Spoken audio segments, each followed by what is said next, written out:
You know, there are people out there that just can't leave things alone. You know, they see a good car and they just want to make it better.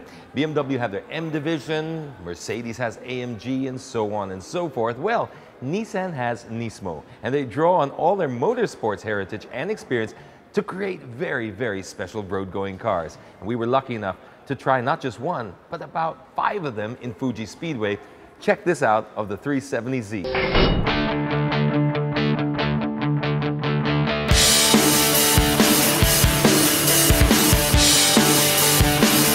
I'm actually curious to try this because as much as that's the holy grail, the GTR, this is the more affordable brother. And then you'll see how Nismo have started to engineer this right down into their everyday cars. And that's really the goal of what they're trying to do here.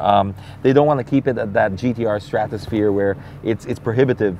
They want people to experience the Nismo experience, the Nismo culture, the whole philosophy in cars like the Juke and the Note. This is why we're going to be trying these different cars out. So to get a feel of it through every single model lineup is just fantastic. I can't wait to take it out.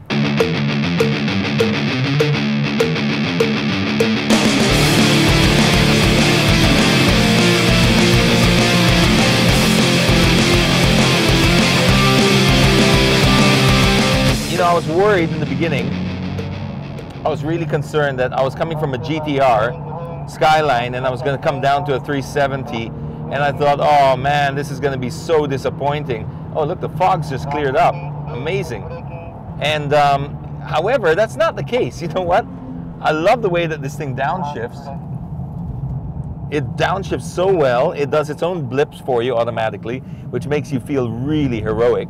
And then it's got a great feel to the steering wheel. The steering is very well sorted out. As much as I was feeling I was going to be disappointed, it's much like how the 86 and the BRZ, it's just a well-engineered car that doesn't need so much horsepower to have fun in.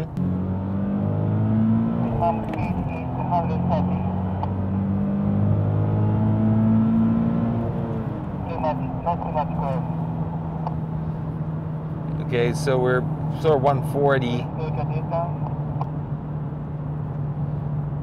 Okay, I mean, obviously I want to go a lot faster, but I can't really, I mean, you can't see anything. Very well engineered car. Super impressed with this Nismo 370Z. Super impressed. Not a lot of horsepower compared to the GTR.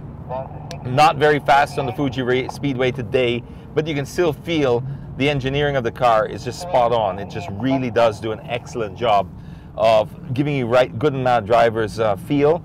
You feel it in the steering wheel, you feel it in the seat, you feel it in your butt, you just feel how the car is behaving. It's a very, look at that. I mean, it's just the camber, the setup, the suspension is just fantastic. A great track car. This is a fantastic track car to have.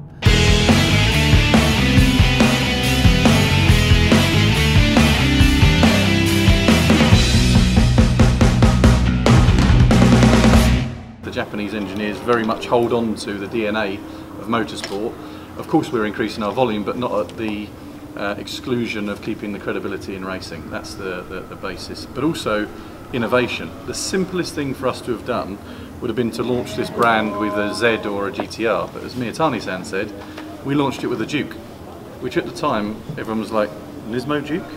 But you drive it, and you'll drive it today, the RS version, and it is a fun, sporty car. Now that's still 1.6, but it's up to now 230 PS. So in that package, it's a real performance package. Now other people will launch Duke copies in the future. But if you saw yesterday, the tuners, the Nissan tuners that aren't Nismo, the aftermarket guys, are now styling the Duke. Now maybe that wouldn't have happened if Nismo hadn't have done the Nismo version in the first place. So it is thinking differently. It isn't thinking about doing a Nismo version on the GTR first. It's thinking about how do we bring performance to a wider audience. And we've said in the past we're democratising sports, and that's what we're doing. We're not just having the customers buying GTR Nismo. We need those customers. We've got heritage with those customers. So we've got lots of people driving Nismo Notes around in Japan, which is fantastic. So in a very short period of time, we've gone from having this fantastic heritage of 30 years of credibility in motorsport, and then launched this amount of cars in a very short space of time.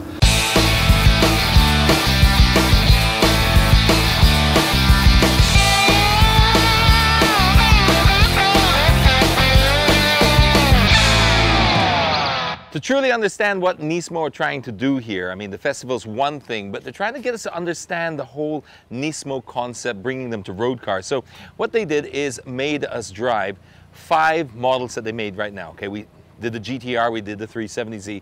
But the more interesting thing about what Nismo are doing is they're trying to bring it into their affordable everyday cars so that everyone can experience the experience that they've got, the heritage and the motorsports stuff. Now this car here is a 1.5 liter. It's called a Nissan Micra or March, depending which side of the planet you're on.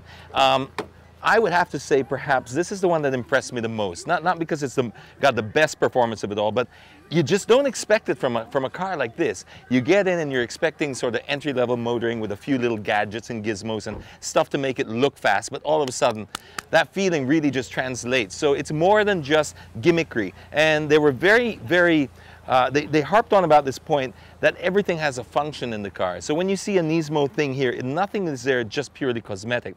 It's designed to make the car more enjoyable and to give you that whole DNA. Now this car here, it's a toss-up for me which one is I had more fun in, because this one here is a naturally aspirated 1.6 note. I just love the styling, by the way. This is just the way a hat should look like. It's very aggressive. It's just really, really provocative. Now, this car here, come in here. I just want to show you this.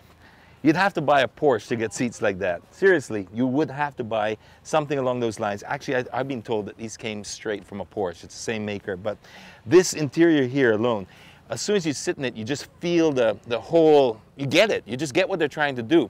And then once again, when you drive the car, you realize that these are not just little accents and things that they put to make the car look good or a certain way. Everything's got that DNA.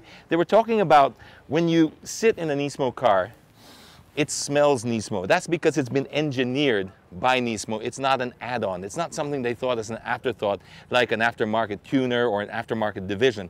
This is engineered from the ground up. So these guys thought of this before they even started making the panels and all that. Now let's meet the Juke. This car here, we've heard legends with this, about this car putting a GTR engine in it, but Nismo have just put in the 1.6 liter turbocharged version of this. It's putting out 230, should I say, horsepower. Now, when I thought 230, I drive a 240 horsepower SUV, so I was thinking, I can't be too impressed. Oh my, I was just blown away by this thing. This thing here, another one with a beautiful interior. I mean, that car here is just screams sports car. As soon as you get in there, you just feel like you want to just take off. Like you're not even going to be on the road, you're just going to lift off. It is just so involving. And the trims and all that, the seats once again, the Alcantara leather here. But the performance of this car is mind-boggling. I just couldn't get it. I couldn't just maximize it around this track. It's just so much power and so slippery and so tight that it was just squealing away. I had to actually lift the handbrake. Just don't tell Nissan that. I had to lift the handbrake just to get it to do what it wouldn't want to do naturally, because the car is so, it plays with you, but it never lets you get out of step. And we were trying and trying and trying, so eventually I had to take that to just get it out, and it still was able, I was able to catch it, and it just went back into line. This car here is just so much fun. And of course, it's got this really awesome styling. I mean, look at how aggressive this is. This is really a character car.